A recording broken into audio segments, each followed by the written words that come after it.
I'm Ray Allegrezza with IFRA and editor-at-large at Home News Now, and welcome to the next installment of The Last Word. In case this is your first time, you're lucky, you're going to get a great one, but I'll explain very quickly what we do.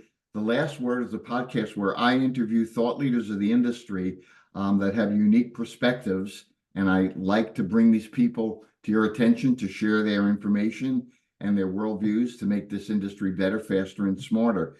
Today is a super example. I am with Kimberly, who not only is an IFRA member, she is the second vice president of IFRA, and she's got her own business, and I'm going to ask her to introduce herself and tell us a little bit about the business and how she got in.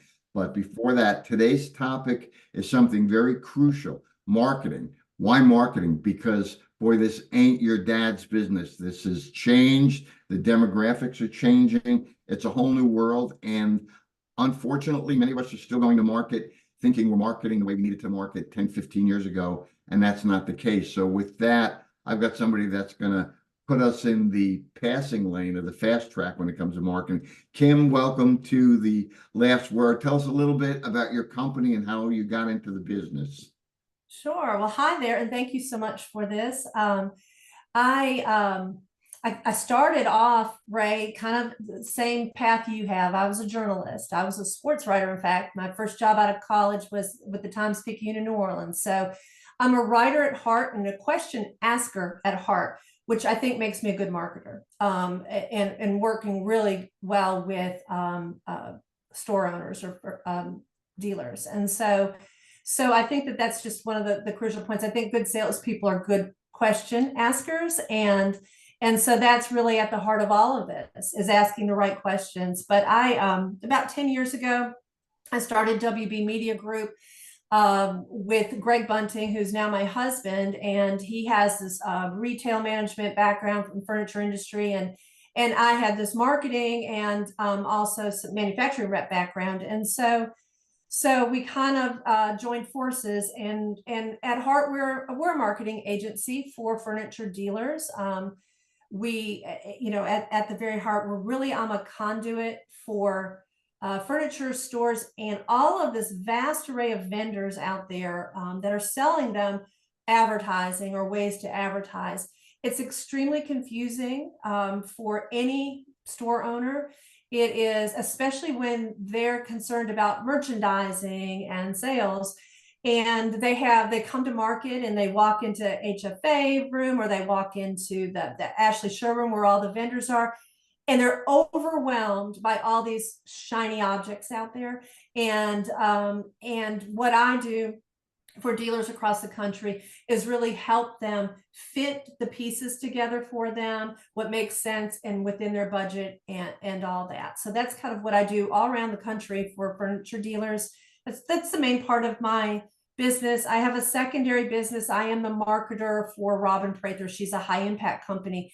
She's a disruptor in that industry, and I'm proud to be a part of that because I'm that disruptor for her. She brought digital technology. She brought advertising outside of traditional in-your-face promotional advertising into what used to be that promotional business. Instead, she does 6-week cash raiser or sales raiser sales, where it's totally protecting the brand of the company. And I think that that's really important. Is you can't throw out, even if it's a non-high impact, you can't throw out too much static out there to hurt your brand anymore. You have to be very careful. And so that's what we do, and I do for her, is she really has shifted that paradigm and have come in that kinder, gentler promotion of 6 weeks. And so we're really proud. We've had amazing success stories all around the country with that. And then thirdly, this is brand new, another disruptor, and this is disrupting the warehouse distribution angle. So Greg is a new distributor here in North Carolina, mostly Ashley. But what the difference is than any other distributor is that there's a drop ship program in place. There is co-branded websiting that we're working on with a relationship with Renaissance. We offer marketing to, these are a lot of dealers that perhaps are not large enough or what have you to be an Ashley dealer or to be, various other brand dealers. So instead they're going through distributors, and what we're offering to them is a full marketing package to really help them. So it's a different way of doing business, and we love this relationship we have with AshleyNet. So our business is three-pronged, and so we get involved in a lot of different areas, but mostly working directly as a rep to dealer relationship, all over, and that's where we learn so much information, and so that's what I do. Terrific. It's a robust program. Let's focus in on the independent rep. And you're a marketing maven. Mhm. What steps can these independents, particularly those that are, smart enough merchants to have a great business, but they may not have a marketing team, 9 times out of 10 they don't. What, in your experience, how can you help them, or what can they do to be successful in today's marketing silo? Well, I think that you hit the nail on the head. Most of the dealers, at least the ones we work with, don't have a marketing director. They have, at the very best, and this is a good thing, they have maybe a son that's come out of college or a daughter who's come out of college, and they have a marketing degree, and they're using those tools, and that's fantastic if they do. This is second generation or third generation type stuff. We fall into that category. A lot of times we'll come in and give them some tools and then back out and let them do their thing. But as an independent rep too, coming into there, you want to bring them a lot of the tools and the knowledge to help them navigate through what all is in front of them. And so I think that that's what we do a lot of, is giving outside of the regular promotional tools, outside of the Labor Day sale and spin the wheel, Right. and all of that type of stuff. That's everywhere, and it's wonderful, and you need to use all of that. But what you really need to start using is your information that you generate yourself from your own people, meaning your customers come in, you need to make sure that you get their email address, their a cell phone number, so you can text them if you have a text program in place. All that first party information you need to collect, and you need to run those reports. So I think first and foremost, dealers need to be sure who their customer is. We've said this for the last 50 years. It hasn't changed. We make assumptions on who our customer is. And if you're an owner that's not in your store every day, you're making a lot of assumptions. You have to run the numbers. You can start as broad as the zip codes. Where are your top zip codes? I promise you, this week I'm on a call with a dealer, and he has a very large market area, trade area. And I said, well, can you give me 5 or 6 of your top zip codes? Oh, it's the whole area. No, sir, it's not the whole area. And, I beg to differ, but please show me where you are. Dealers all across the country are spending dollars outside of their immediate trade area because they don't have focus on who they're really trying to reach. And I think what we all need to come in there and help them focus on what they're really, who really they need to be advertising towards. Yes, I'm a Gen Xer, right? I am aging out. I am still buying from you, but the millennials behind me and the Gen Z behind them, that is who you should be concentrating on. Every dealer has been hearing that also over and over and over again for the past, now probably getting on 10 years. Have they really done it? They think, well, because we post on Facebook, I'm reaching them. No, that's not working. So yes, there are very specific tools that we could do to start migrating that, but you first have to track who is coming to your store. Who are they? Where do they live? What do they look like? How do they shop? Where do they drive? Digital billboards, that type of thought process, and really look to start to pinpoint different segments and how to market to them. Believe it or not, your ad budget can be pared down with digital media. Instead of huge broadcast buys, whether it's television, cable, radio, even anymore traditional media, Google AdWords falls under traditional media anymore. Even though it's a digital product, it has become a norm and kind of outdated. And we can talk a little bit about that, but that is almost, people are kind of moving away from that and moving money into different areas. Social media still being the biggest area to really push people into. And so, yes, there's really been this, and I've got, a few things that when you start digging deeper into the data, that and you're Kim, tell me a little bit how the market is changing with the demographics, because I know you've got some numbers, but share them with us because I think they're fascinating and they need to be heard. They are. I think one of the things is I think for many, many years, we've looked for women age 25 to 55. You've heard that forever. Who's your demo? Women age 25 to 55.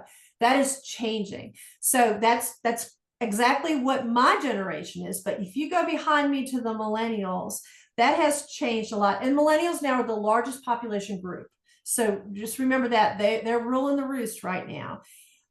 25% of millennials are projected to never marry. That is, that is not even something that I've comprehended. So that's 1/4 are projected not to marry. And because of that, one of the things you have to remember is that's a lot of single people households because they're not married.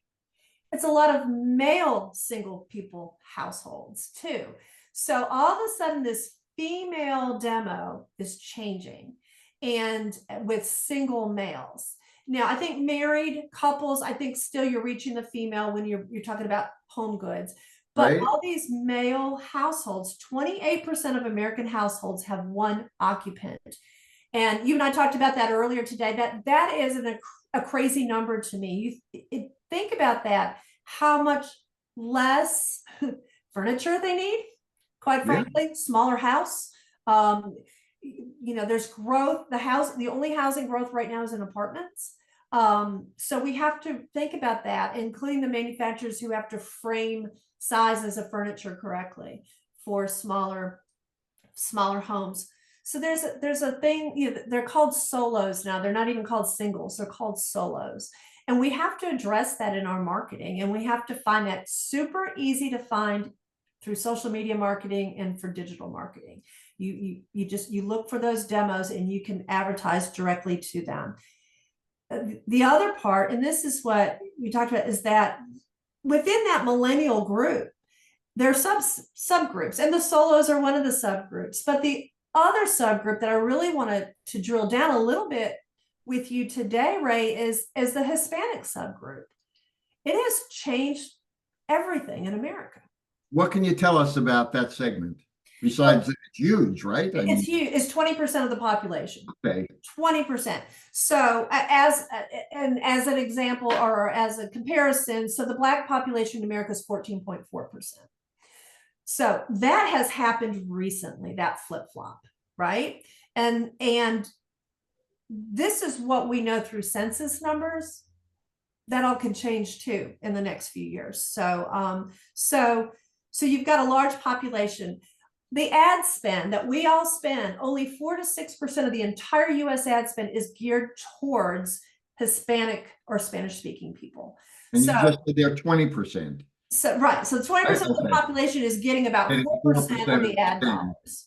As a flip side, and this is also, I think we're really bad for the advertising world too, is the Black population, which is 14.4%. Only 2% of the ad dollars go towards that. So, there's really, you see these big surges in these ad companies or these agencies that really cater to certain demographics, and they're doing very, very well because they really don't have a ton of competition. So think about that on our store level too, is you're talking about a population base that has, and so here's the other thing, by 2025, Hispanics in America will account for 12% of all US buying power, 12% of all the monies. will be within that population. We need to address that. We need. How do you talk to them? How do you reach them? What would you, I'm a retailer and I say, Kim, I'm missing the boat here. What do I do? What would you tell me? Well, so the hardest part is that a 50-year-old has to start thinking like a 30-year-old. And because 60% of Hispanics in America are under 35 years old, 60%, the youngest demo in America. So we have to start thinking like them. Also, the most tech savvy group of people in America. They're 29% more likely to be have devices that are internet based, right? 29% than any other demo in America. So the phone is the way to reach them. They are more likely to spend time on social media, and they are more likely to stream TV and radio. In fact, of all the streaming subscriptions in America, 24% of them are purchased by Hispanic families or Hispanic people. So a quarter of all the streaming services are Hispanic. Seems to me that that's a really good place to start with advertising. And, and so the numbers are there. We just have to figure out how to get into in front of those spaces. That's amazing. That's like, so I guess you would Telemundo, or I mean, things like that, right? Absolutely. So there's a lot of that now, right? And we see it all over us. So you definitely have your broadcast companies. They're typically in larger markets. For instance, I'm in Greensboro, North Carolina. Telemundo and Univision is not here. It is, you have to go into Raleigh or Charlotte. So they're typically in bigger markets, but instead here for broadcast, your cable stations will have Spanish language or Spanish speaking stations that you can buy a package like that. A lot of times I will couple those packages with, your general HGTV, your Lifetime, your good demos for furniture buying and for home improvement. And so, you package it up, but just don't forget to add the Spanish language channels to your buy when it comes to a cable buy. The easier way of doing all of that is through streaming televisions, either OTT, pre-roll, or CTV. And just a real quick little sidebar. So CTV is your connected television. Those are your big screens and your long format. If you're buying an OTT buy, it's typically a blend of CTV and targeted pre-roll, which is typically on a phone. And so they're both good. Targeted pre-roll should be much cheaper than a CTV buy. So what they do is they blend the two to give you a really good rate, but just know what you're buying. It's not a bad buy, but just know that you're not fully on connected TV if you've got these killer rates. So just on a side note for that. Gotcha. All right, so say I get smart and I take your advice and I'm targeting the Hispanics or different ethnic groups. So my question is then, how do we measure? What do I do to know if I'm getting the right bang for my buck? What advice would you have? So, and you've got we're taking this from a rep perspective. So Right. a rep is working with the dealer here. And of course the dealer has to allow this information to be accessed by the rep. And that relationship, I know there's so many amazing reps out there that have these relationships with their dealers, and they'll share their numbers. And so I think that's the first thing, is to get a buy-in on sharing numbers in a way that you're servicing or helping them with their marketing, because Google Analytics is a behemoth. I mean, there's so much information there, but really there's just a few things that really need to be looked at first. And that is what traffic is coming to your website and what is going on once it gets there. You can tell, like if you make a buy on, let's say a meta buy. So you're looking at Facebook, Instagram buy, and you're targeting Hispanics, and you're targeting, and you're putting out like this great sectional for this price point, and that's what you're targeting out there. You're putting it out there. You will know exactly what comes into your website from that ad because it's tagged and you'll see it. And hopefully you're sending it to exactly where they need to go on the website and not making them trudge through your website looking for this particular sectional. So hopefully it's connected correctly. And you can see that. The key is for a rep to sit there with their dealer and look at the analytics and go, this is great. You're getting traffic to your website, but once they get there, they're only staying there 6 seconds. That's a problem. They're not even getting past that page. They're not engaged, and they'll get this engagement score. And what we're seeing is that bad buys, bad digital buys, the engagement is not good on it. They don't stay on your website. What they thought they were getting, they're not getting once they get to their website. Gotcha. And so that is one way of ensuring, one, that whatever they're clicking to on that ad goes to the correct place on the website so that they care about it. That's something that, whoever's doing your advertising should be very aware of. And that's kind of in their court that they need to ensure that. So that's one way with Google Analytics to look to see. You can also look to see what product people are looking at, so you'll know what's interesting them the most on your website. Typically, it's what's in the first couple of slots. A good rep can say, you need to move top sellers to your top slots on your website. It sounds like, oh, of course, it's rarely done. If these are your best sellers, they need to be in your top slots because those are the most clicked. It all kind of goes together.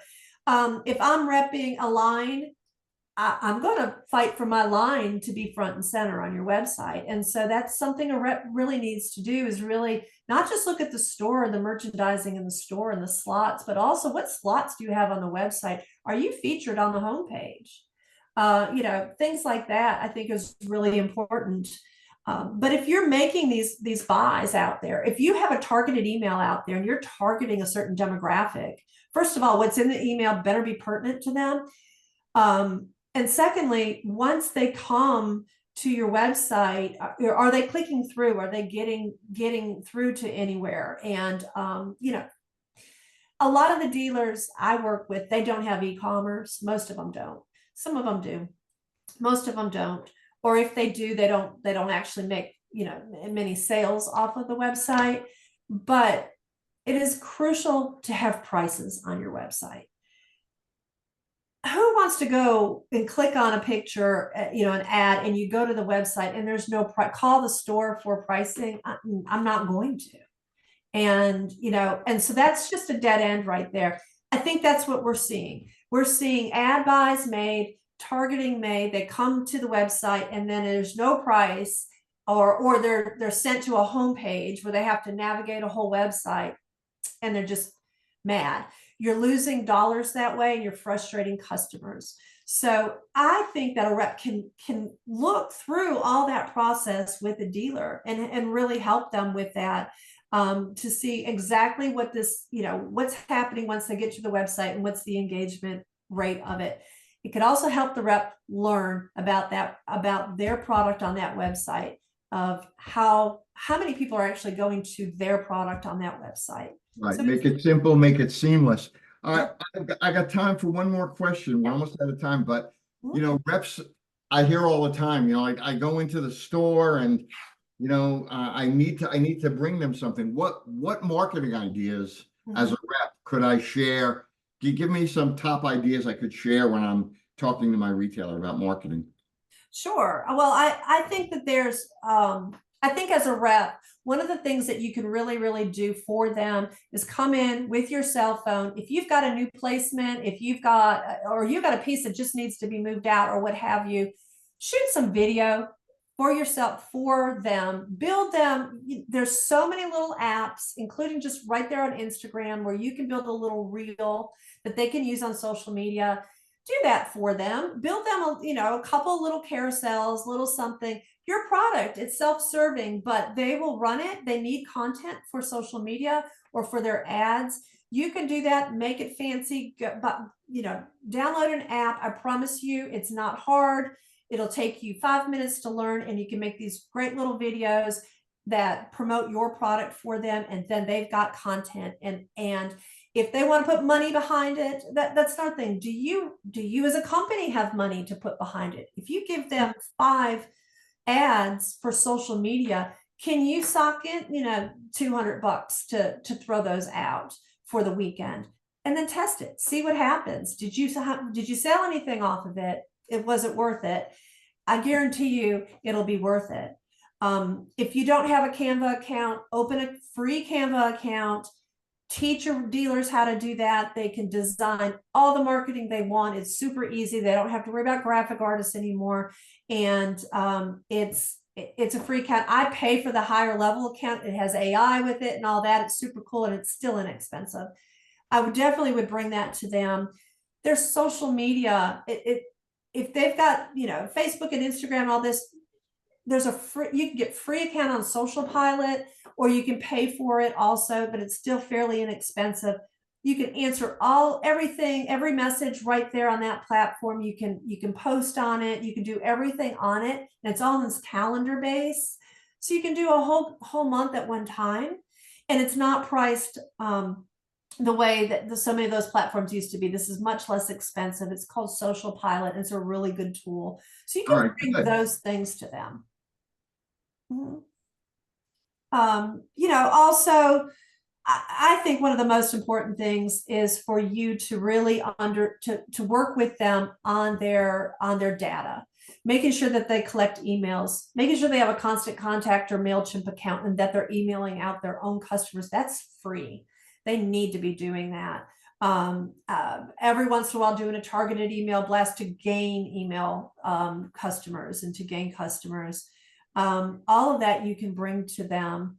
And, it's really good stuff. Their Google business page, and this is one thing, Ray, I really wanted to say, as a rep, you can take pictures of your product, of their store, of them, whatever, and post it on Google, like where you would go for a review, and you can post pictures as a customer. Google values that more than if the store itself posted pictures on the Google business page, which means your SEO goes up, so that when people are searching for furniture store near me, your store pops up higher the more often you update that Google business page. As a rep, you can help your dealers tremendously. When you're at the store, take a few pictures. When you get in your car, put them up on their Google page, update those pictures, make sure they're good pictures. Of course, once again, self-serving, it's your product, but it helps their store a lot. And it's just one of those little things that's really important to do. So, just basic things coming in, you can help with that marketing, even passively help with all of that marketing. This has been great information. We are out of time, but true to the name of this podcast, The Last Word, you get the last word. So final thought on marketing, what they can do. Well, my final thought is, one, come to market, meet the vendors, realize what's out there, contact agencies like mine. There's others out there that have their finger on the pulse of everything that's going on the marketing end. Free consultation type stuff. Just pick my mind, and of what you need. Don't chase after the latest shiny thing. It's not, you have to do the basics correctly before you can jump to geofencing competitors or something like that. You really need to use the tools that are in front of you. It will save you money. Kimberly Wheat, thank you. You have been a wealth of information, and this is good stuff that these small dealers need to implement. And reps who've been listening to this, you need to take notes, listen, and bring it to your dealers. So Kim, thank you so much. And we will see you soon. And thank you all for joining us on this issue of The Last Word. Have a great day.